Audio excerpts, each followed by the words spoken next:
Scheinmovna ist gewesen, schwarzer Sekretär.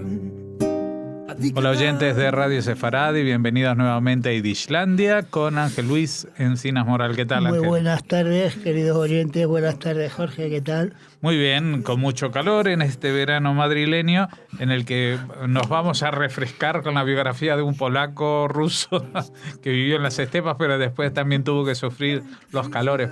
Y justamente ahora vamos a empezar a hablar de la época en que, después de todos sus exilios en Siberia y todo, pues llega al mandato de Palestina en el año 42, ¿no? Sí. Hablamos de Menachem Begin. Menachem Begin llega a Eretz en el año 42 como parte integrante del ejército polaco libre del general Władysław Anders, que es el ejército que apoya al gobierno polaco de Sikorski en el exilio. Pero vamos a ver, ¿qué hacían los polacos en Palestina? Esa es la pregunta, porque entiendo que lleguen ahí los soldados británicos, pero los soldados polacos, ¿por qué están en Palestina? Porque estaban aliados con los ingleses, entonces muchos de los polacos eran soporte de los ingleses fundamentalmente en la aviación. Es decir, la batalla de Inglaterra tan famosa que los ingleses se cubren de medallas y se inflan a hablar del heroísmo de sus pilotos, pues en esa batalla de Inglaterra una parte considerable de esos pilotos de la RAF eran polacos. Ya, eso sí, pero no sabía que también los destinaban fuera de Inglaterra mismo, a colonias como el mandato en Palestina. Sí, a las colonias, y de hecho también el ejército del general Anders, donde tendrá un papel extraordinario, será primero en Monte Cassino, en el año 43, cuando desembarcan los americanos en Sicilia, y luego también jugarán un papel muy importante en la Operación Overlord o el desembarco de Normandía. Uh-huh. Por alguna razón, Begin, que está en ese ejército, lo destinan a Palestina. Sí, a Begin primero lo sacan de la antigua Unión Soviética por el llamado corredor persa, que es una ruta situada en Pamir, la cual utilizará unos años después de Begin el general Valentín González del Ejército Republicano Español, conocido como el campesino, que se fugará de allí en el año 50, pasará a Teherán y desde Teherán llegará a Madrid. Bueno, esa historia ya... Eso es otra historia increíble, pero también para que la gente vea que ese corredor tenía una función muy importante. Y también, por supuesto, era una salida de muchos agentes rusos del NKVD al exterior en aquellos tiempos. Uh-huh. Begin llega a Eretz y ahí se plantea qué hacer. Sí, por una parte, volver a Europa a combatir a los nazis con el ejército de Anders, o por otra, combatir a los británicos en Eretz. Que eran sus aliados hasta ese momento. Que eran sus aliados hasta ese momento. Sí. Pero a los cuales Begin tenía ya en el punto de mira, evidentemente, desde el momento en que los británicos habían editado el libro blanco en el 39, y sobre todo Begin estaba un poco dolorido con ese tema porque su padre había perecido víctima de los nazis en Brest en el año 41 y su madre y su hermano Herzl habían sido asesinados por los nazis también en el campo de concentración de Auschwitz. Uh-huh. Entonces, en este sentido ya Begin estaba influenciado por las circunstancias. Por eso... Y aparte entra en contacto con grupos locales que les pasa algo parecido, ¿no? Eso es. Y luego, además, en estos momentos, aunque está a las órdenes del segundo de Anders, el general Mijail Karashevich Tokashevsky, pues entra ya en contacto con el Irgun, que es la organización política armada también que se presenta como alternativa al laborismo y a la agencia judía. Uh-huh. Begin ingresa en el Irgun ese mismo año, de 1942. Al año siguiente sale en el célebre cartel de la policía británica en Palestina, entre la lista con la foto de todos los terroristas más buscados en la época. Begin además hace una carrera como activista extraordinaria en la medida en que a los 2 años de llegada a Eretz no solamente ya es un combatiente activísimo del Irgun, sino que además se convierte en 1944 en el máximo dirigente de esta organización. Y además, en este momento podemos decir que se da el paso en Begin de convertirse de militante activista en un teórico del movimiento político revisionista, incorporando a todo el acervo ya de la idea de Jabotinsky, por una parte, todo el experimento de la revolución irlandesa de Eamon de Valera contra los ingleses, y por otro lado, todo el movimiento que está llevando a cabo Gandhi en la lucha por la independencia de la India. Son 2 fuentes evidentemente políticas de inspiración totalmente distintas, pero tienen algo en común. Sí, están en contra del Reino Unido. Exacto. Están o Gran en Bretaña. contra Entonces era Gran Bretaña. de ¿no? su graciosa majestad británica, Jorge VI, si mal no recuerdo.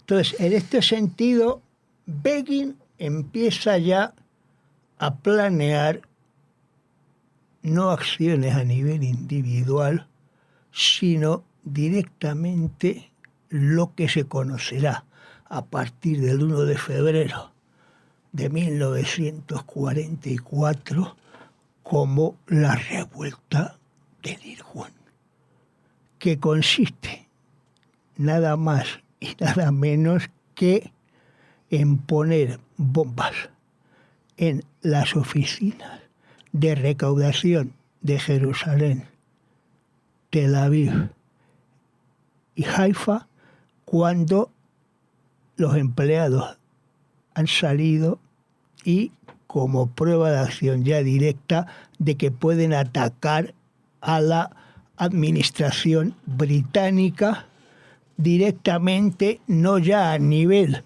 de acciones individuales, sino lo que es más importante, contra la Gran Bretaña como nación y como elemento de ocupación de Eretz Israel.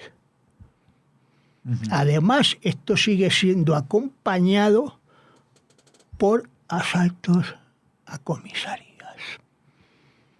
Y así llegamos al año 45. El año 45 termina, como todos saben, por la Segunda Guerra Mundial, pero Inglaterra sigue actuando igual como si no hubiera pasado nada, ni la Shoah, ni hubiera habido conflicto bélico, y como si Eretz Israel fuera una pequeña islita en ese gran territorio que es en estos momentos todavía el Imperio Británico. Como consecuencia de ello, Begin decide que hay que colaborar con Haganá y con el Lehi, o llamado Banda de Abraham Stern, por el nombre de su dirigente, para echar definitivamente de Eretz a los ingleses. Entonces, llevan a cabo numerosísimas acciones, tanto políticas como militares, bajo el paraguas del movimiento de resistencia judío, que es como se denomina al movimiento que se crea tras la unificación provisional de estas Fuerzas Armadas. Y digo provisional porque en el año 46, por un lado, el Lehi elimina a Lord Moyne, que era el alto comisionado británico en Oriente Medio, y por otro lado, los ingleses, como consecuencia de ello, llevan a cabo la célebre Operación Agatha, que consistió en detener a dirigentes de la agencia judía, a registrar las oficinas de esta organización y a robar toda la mayor documentación que pudieron de la agencia judía. Y digo robar porque lo hicieron ilegalmente, sin ningún mandamiento judicial.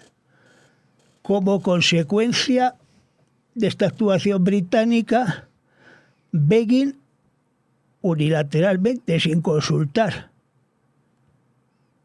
con la Haganá,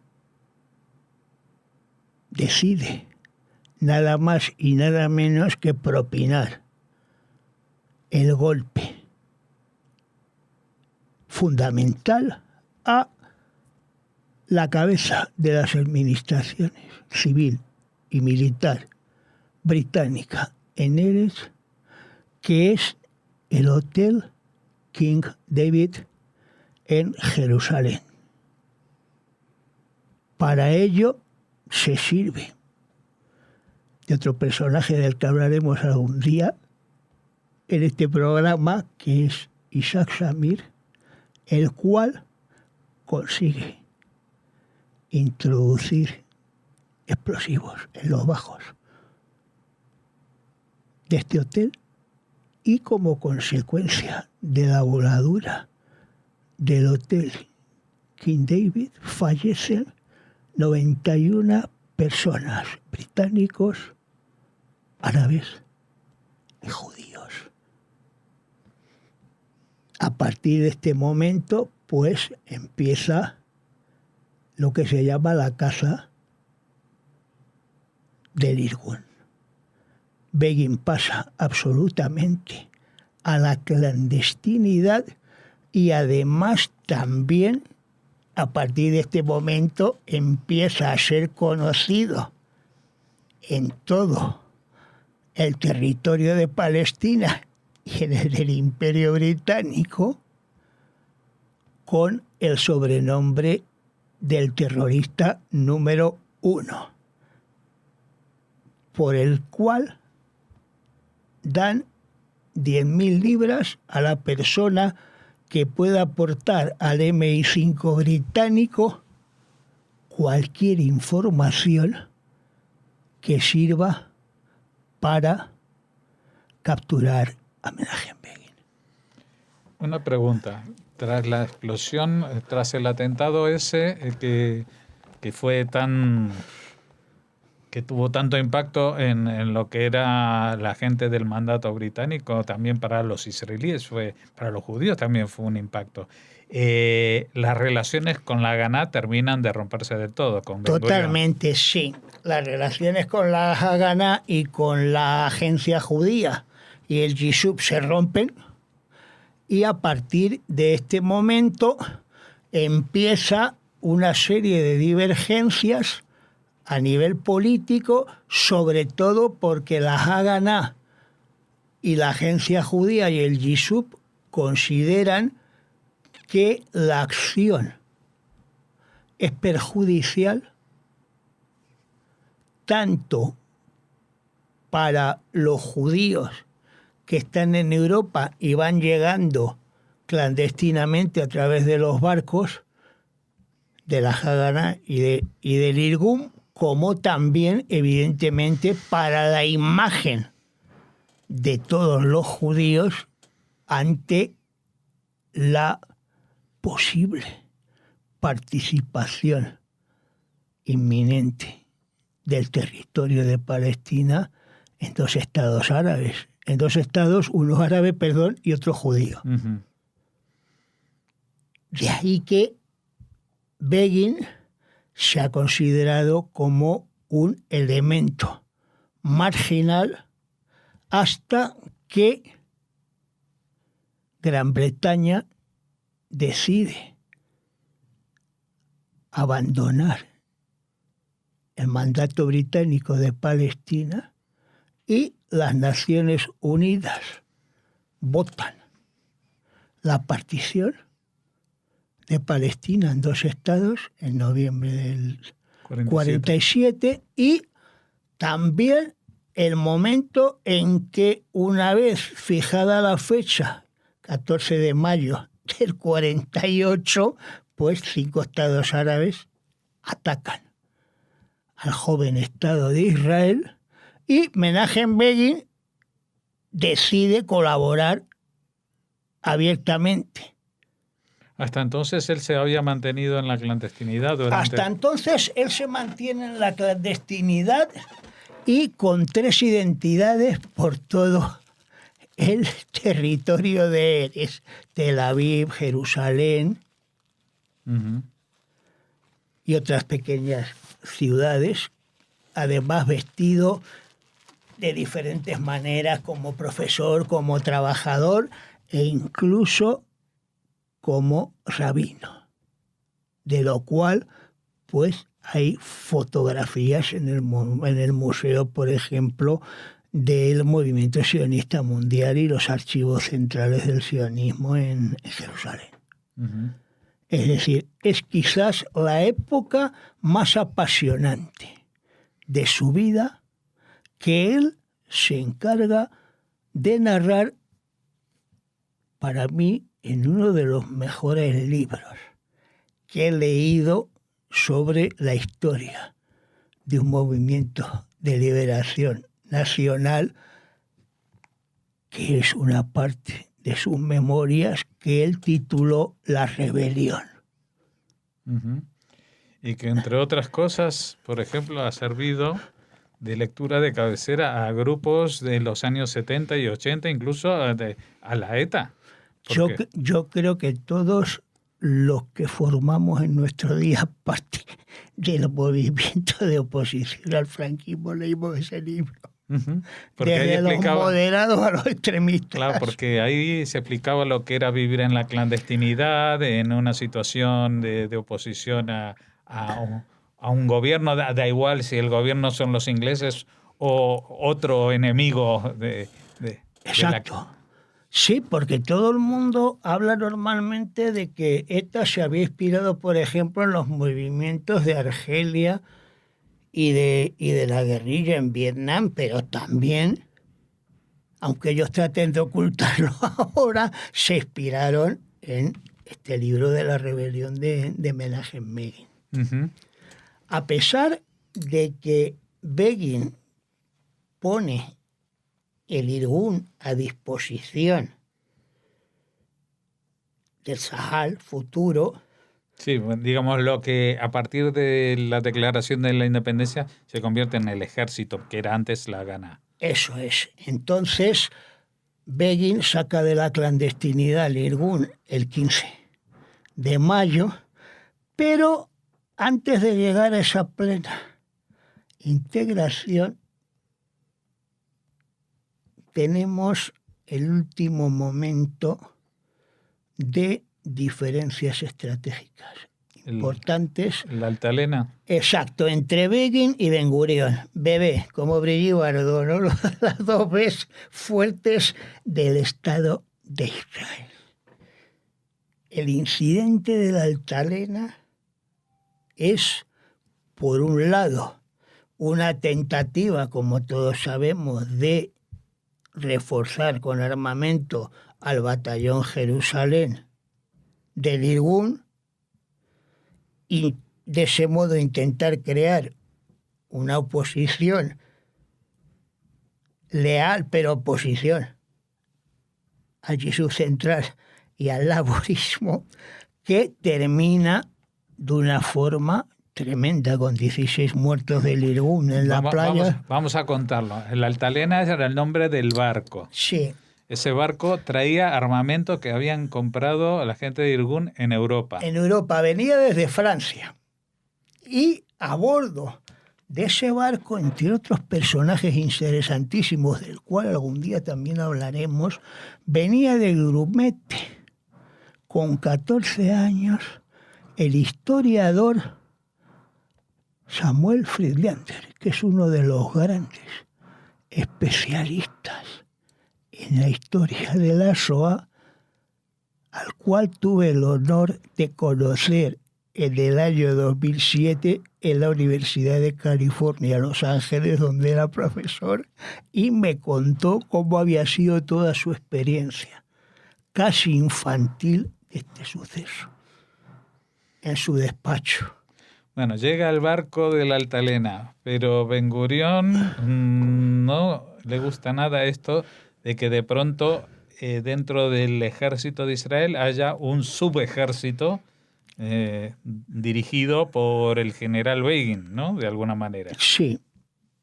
Y entonces manda a esta zona y a la aldea de pescadores donde se habían ido destinados los marinos de la Altalena en un primer momento,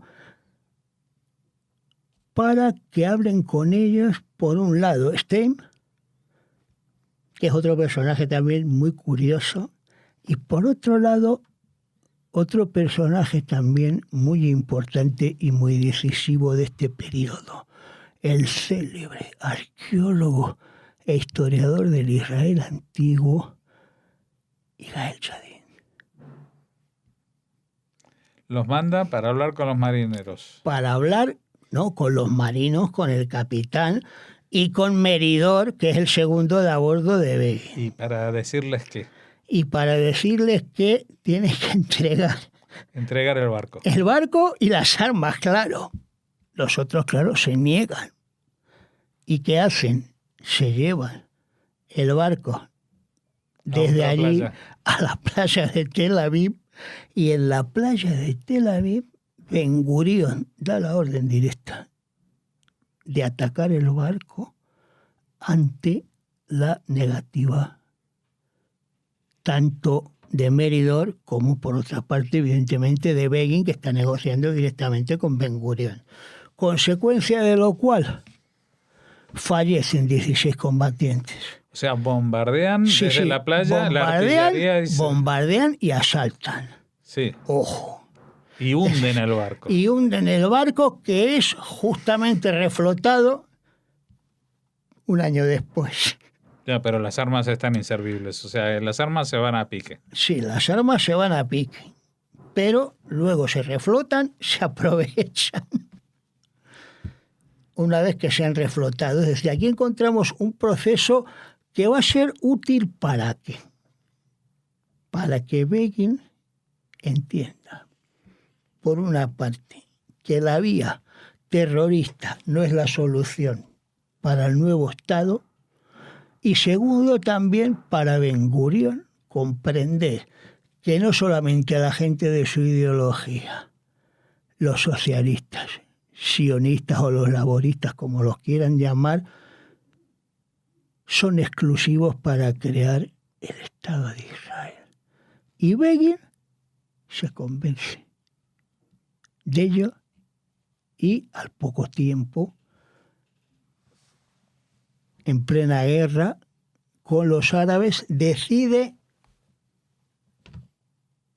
la integración ya de verdad plena en el Sahel y el abandono del terrorismo para pasar a la acción política, creando un partido que se llamará Herut, que va a chocar, curiosamente, no con los laboristas y los socialistas, sino con Hazohar, los partidarios de Jabotinsky, más mayores que Begin, que habían sido los precursores del revisionismo sionista político. Bueno, pero de esta etapa política hablaremos en la próxima entrega. Pero entre otras cosas, vamos a avanzar solamente diciendo que Herut es el núcleo de lo que después fue el Likud. Exacto. Y que es el partido gobernante desde hace bastantes años. ¿Desde el 77? Sí, no, pero que, bueno, digamos... Con periodos también... Desde el 77 se van alternando con el laborismo. Con el laborismo, pero que con Netanyahu ya llevan también más de 10 años Likud como parte de la coalición de gobierno con distintos socios. Bueno, claro. Esto es el periodo central. No han sido muchos años, estamos apenas desde el año 42 hasta el año 50 más o menos, ¿no? 48. 48. De momento estamos en el 48. Pues han pasado solo 6 años, pero han sido años tremendamente importantes en la vida de Begin y en la vida de Eretz Israel, y de ello daremos cuenta también en la próxima entrega, que hablaremos de la fase de Begin político, que tampoco fue moco de pavo, porque entre otras cosas veremos que firma la paz con Egipto, recibe el Premio Nobel de la Paz, claro. y tiene que tomar decisiones muy dolorosas a veces. Claro, y además lo que es admirable de esa carrera política de Begin es que es una carrera que hasta que llega al poder dura casi 30 años, son 28 años. El líder de la oposición. De líder de la oposición. Uh-huh. Bueno, no vamos a seguir avanzando cosas porque esto nos va a tocar hablar en la próxima entrega. Muchas gracias, Ángel Luis. Muchas gracias, queridos oyentes. Un placer, Jorge, como siempre. Y como siempre, les invitamos a dentro de 2 semanas a estar aquí.